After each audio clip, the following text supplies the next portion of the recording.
Hey everyone, welcome to another video. In this week's video I want to be doing a comparison on the Mavic Pro 2 between the Auto HDR feature and the manual way to do it.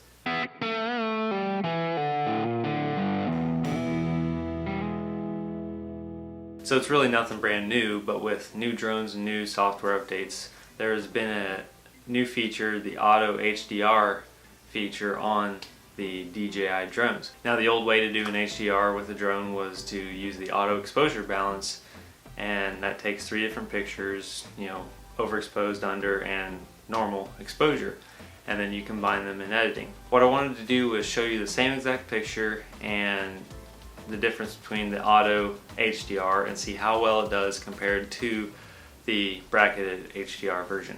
So with that being said, let's go fly the drone, capture a few pictures, and then come back to editing.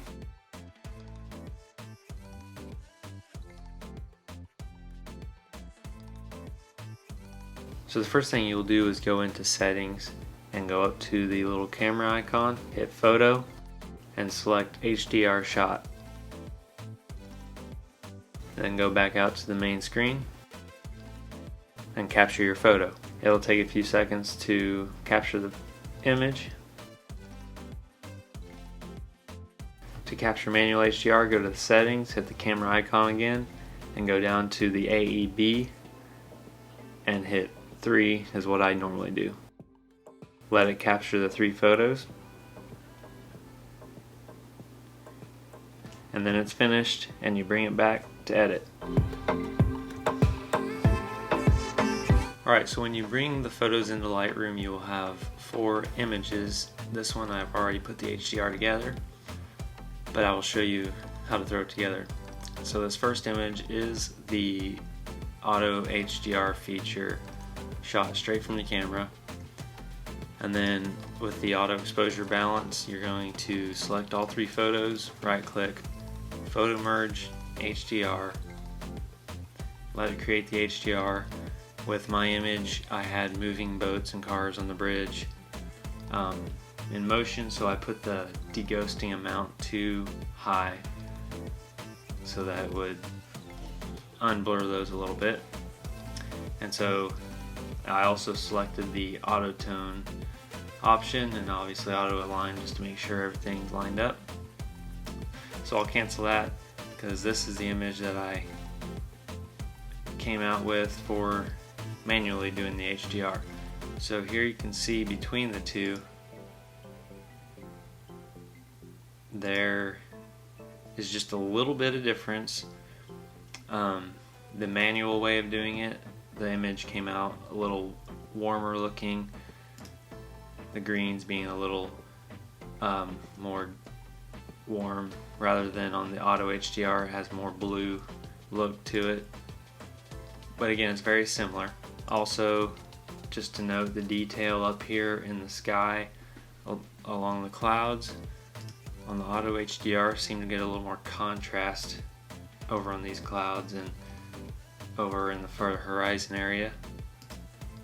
The manual way of doing it is a little more washed out in the clouds, but still the difference between these two is that the DNG file will be able to be manipulated a lot more and have a lot more flexibility with its edit rather than what is provided with the JPEG file. Also, one more thing I want to point out is when we scale in real close, you can see on this Auto HDR image that it has a better sharpness to it than compared to this manual HDR. There's a little more softer tone to it. Now, it's not bad at all, and the image itself is still very usable. But yeah, that's one difference I noticed, that the Auto HDR seemed to have a little bit more crispness to it. Now again, all these things can be changed with editing. You can add a little more sharpness, and obviously this would not be my final image because I would totally change the way the color looks. So yeah, basically there's your comparison on how the Auto HDR versus the manual way of doing it is putting together. Again, they are very close in how they turned out. It just basically comes down to how much you want to manipulate the image and how well a JPEG would be able to handle that versus being able to really edit further with a DNG file.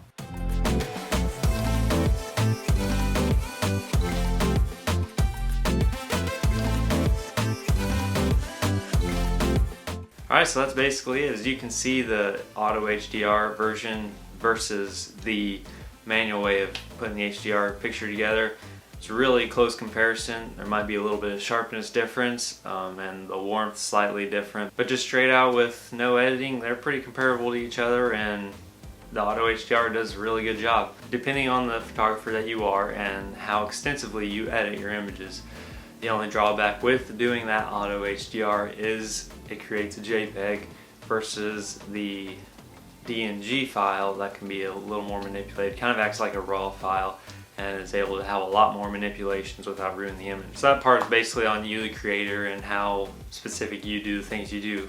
For myself, I will continue to use the auto exposure bracketing just because I like the more manual control that offers. So with that being said, thanks for checking out the video. If you liked it or if it helped you out, I'd really appreciate it if you gave it a thumbs up.